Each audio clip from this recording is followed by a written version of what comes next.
Study platform पर आप सभी का पुनः स्वागत है। आज 21 अप्रैल 2020 हर रोज की तरह इस वीडियो में डिस्कशन करेंगे हिमाचल प्रदेश राष्ट्रीय तथा अंतर्राष्ट्रीय करंट अफेयर्स के बारे में। आइए सबसे पहले शुरुआत करते हैं हिमाचल प्रदेश करंट अफेयर से। पहला प्रश्न है, हिमाचल के किस जिला में सबसे ज्यादा कोरोना वायरस पीड़ित पीड़ित मरीज दर्ज हुए हैं? देखिए, इस जिला का नाम है ऊना। शुरुआती दौर की यदि हम बात करें तो हिमाचल प्रदेश में कांगड़ा जिला में सबसे पहले कोरोना के केस देखने को मिले थे, लेकिन वर्तमान में काफ़ी ज़्यादा केस कोरोना के ऊना जिला में देखने को मिल रहे हैं। मंडी जिला के किस स्थान को लघु हरिद्वार के नाम से जाना जाता है? इस प्रश्न का उत्तर है धर्मपुर के कांडापतन स्थान को। देखिए, आज अमर उजाला समाचार पत्र में मुझे प्रश्न मिला, काफ़ी महत्वपूर्ण प्रश्न लगा मुझे, क्योंकि इस तरह का यूनिक प्रश्न हम किसी भी कंपटीटिव एग्जाम की बात करें तो एक प्रश्न जरूर पूछा जाता है। यदि बात करें हिमाचल प्रदेश में छोटी काशी या लघु काशी के नाम से किस स्थान को जाना जाता है, वो भी मंडी जिला है। ये प्रश्न किसी भी किताब में आपको नहीं मिलेगा। तो ऐसी मान्यता है कि जो पांडव थे, पांडवों के दौरान ही इस स्थल का नामकरण जो की है लघु हरिद्वार पड़ा है। तो याद रखिएगा, लघु हरिद्वार और छोटी काशी कहाँ पर है? मंडी जिला में ही स्थित है। यदि आपसे पूछ लिया जाता है कि लघु हरिद्वार कहाँ पर है, तो आप इसका उत्तर करेंगे धर्मपुर के कांडापतन स्थान में। ठीक है, दिस इज वेरी इंपॉर्टेंट। दुनिया का सबसे ऊंचाई पर स्थित क्रिकेट स्टेडियम कहाँ पर स्थित है? तो देखिए, यदि ये बड़ी परीक्षाओं में या हिमाचल से बाहर के अभ्यर्थियों के लिए प्रश्न पूछा जाता है तो इस तरह से प्रश्न पूछा जा सकता है। तो उत्तर क्या होगा? हिमाचल प्रदेश। लेकिन जो हिमाचल प्रदेश के कंपटीटिव एग्जाम है वहां पर आपसे पूछा जा सकता है कि कहाँ पर है, तो आपने इस जगह का नाम याद रखना है। चैल जगह है, ठीक है। और देखिए, इसकी जो ऊंचाई है 2444 मीटर की इसकी ऊंचाई पर स्थित है और 1893 में इसका निर्माण किया गया था।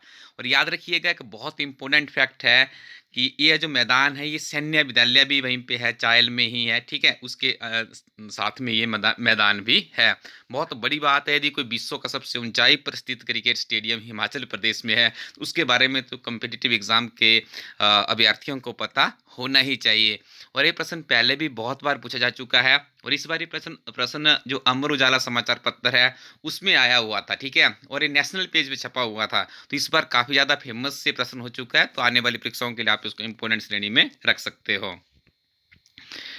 मोगीनंद, देखिए प्रश्न को बाद में बताऊंगा, पहले जब भी आपके दिमाग में एक टिप्स आपको देता हूं, मोगीनंद आए तो आपने याद रखना है मोगीनंद क्या है? एक सरकारी स्कूल है।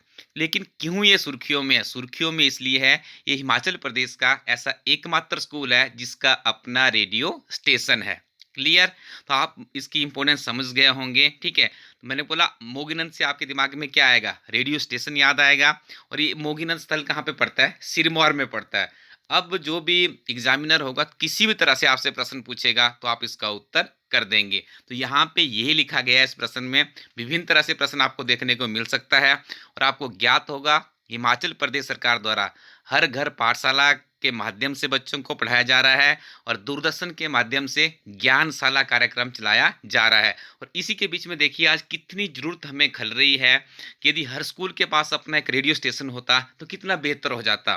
शिक्षकों से के माध्यम से बच्चों को घर बैठे शिक्षा मुहैया करवाई जा सकती थी। और आने वाला जो फ्यूचर है उसमें लग रहा है कि वर्चुअल जो एजुकेशन सिस्टम है उसे काफ़ी ज़्यादा प्रमोट करना होगा। कैलाशपति ईश्वर महादेव का संबंध किस जिला से है? तो इसका उत्तर होगा कुल्लू जिला के उपमंडल बंजार के पलाइस घाटी से। देखिए स्टूडेंट्स, आज सारे प्रश्न बहुत महत्वपूर्ण और बहुत यूनिक प्रश्न है, किसी किताब में आपको ये नहीं मिलेंगे, ठीक है। सबसे पहले तो याद रखिएगा पलाइस घाटी हिमाचल प्रदेश में कहाँ पर है? तो आप इसका उत्तर करेंगे जिला कुल्लू। और पिछले 3 या 4 सालों से आप एचएस की परीक्षा में एक घाटी के बारे में जरूर पूछा गया है और ऐसी घाटी के बारे में पूछा गया जो कि किसी भी किताब में उसकी कोई भी उपस्थिति दर्ज नहीं है। तो पलाइस घाटी का प्रश्न भी आपको बहुत कम किताबों में मिलेगा, मुझे तो आज तक नहीं मिला, शायद हो सकता है आपको मिला हो, तो कमेंट सेक्शन में बताइएगा। तो याद रखिएगा इसी पलाइस घाटी में क्या है? कैलाशपति ईश्वर महादेव जी का भी मंदिर है। आगे डिस्कशन करेंगे national and world current affairs के बारे में। पहला प्रश्न है, कोरोना वायरस से जंग जीतने वाला भारत का पहला राज्य कौन बना है? तो इसका सही उत्तर है गोवा। देखिए पिछले करीब 10-12 दिनों से यहाँ पे कोई भी नया केस कोरोना का दर्ज नहीं हुआ है, और जितने पेशेंट यहाँ पे अभी तक रजिस्टर्ड हुए थे जो कोरोना वायरस के पॉजिटिव पाए गए थे, उन सभी को घर भेज दिया गया है और सारे के सारे स्वस्थ है। तो याद रखिएगा गोवा को। और आज आप लोगों ने मुझे कमेंट सेक्शन में लिख के बताना है कि भारत में पहला कोरोना का केस किस राज्य में और कब दर्ज हुआ था, और आपने सोर्स भी बताना है कि किस ऑथेंटिक इंफॉर्मेशन से आपको जानकारी प्राप्त हुई है। वर्ष 2011 कुंभ मेले में कितने मिलियन लोगों का जमा बड़ा देखने को मिला था? देखिए 75 मिलियन लोग इस कुंभ मेले में आए थे, जो अपने आप में एक नया रिकॉर्ड भी बना था उस समय की यदि हम लोग बात करें। ठीक है, तो ये प्रश्न भी अमर उजाला समाचार पत्र में छपा हुआ था।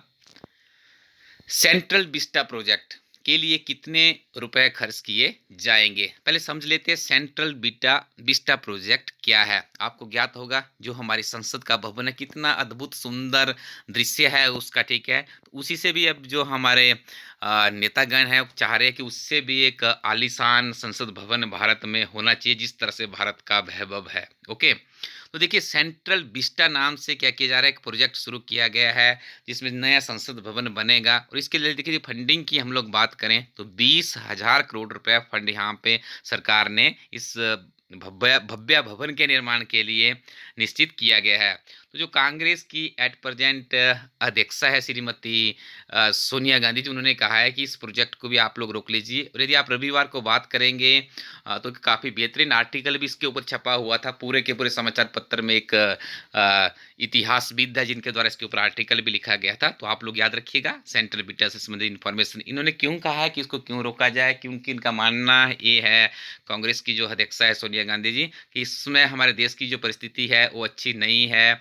तो हो सकता है कि इस तरह के प्रोजेक्टों को आप रोक रख ले, इससे कुछ भी नहीं आगे होने वाला है। और भी उन्होंने काफ़ी बेहतरीन सुझाव दिए थे इससे कोरोना से लड़ने के लिए। उसमें भी कहा गया था कि जितने भी उच्चाधिकारी है या राजनीतिज्ञ है उनके 1 या 2 वर्ष तक जो उनके फॉरेन टूर्स होते हैं उसके ऊपर भी प्रतिबंध लगाया जाए। इस तरह के कुछ सुझाव इनके द्वारा दिए गए थे।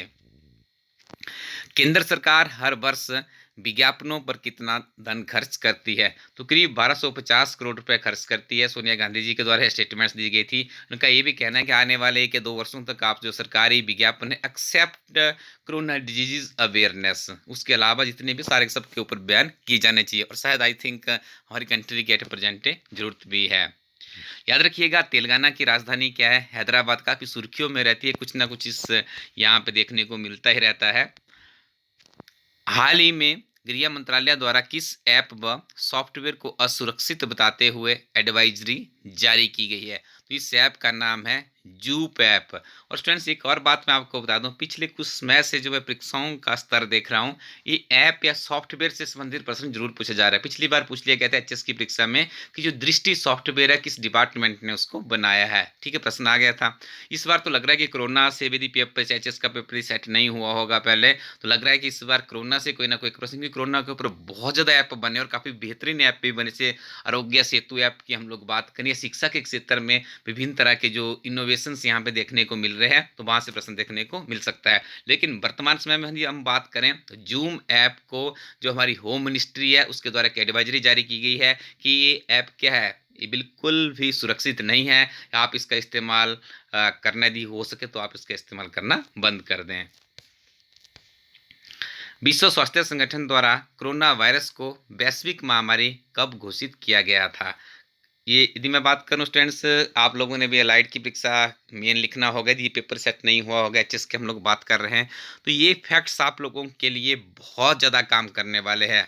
देखिए इस पूरी दुनिया को इस वायरस ने हिला के रख दिया है। तो देखिए डब्ल्यूएचओ ने इसको 12 मार्च 2020 को क्या किया था, वैश्विक महामारी घोषित किया था। आप लोग कमेंट सेक्शन में मुझे बताइएगा चाइना से इस वायरस की शुरुआत हुई थी, आपको पता होगा चाइना में पहला ऑफिशियली केस कब दर्ज हुआ था। ठीक है, वो एक फैक्ट हो जाएगा। दूसरा फैक्ट मैंने आपको बता दिया कि डब्ल्यूएचओ ने कब इसको वैश्विक महामारी घोषित किया गया। अब बात करते हैं कि भारत में जो लॉकडाउन था वो कब लगाया गया था। ठीक है, ये अभी तो आपको प्रश्न सिंपल लग रहा है क्योंकि हम सभी लॉकडाउन से गुजर रहे हैं।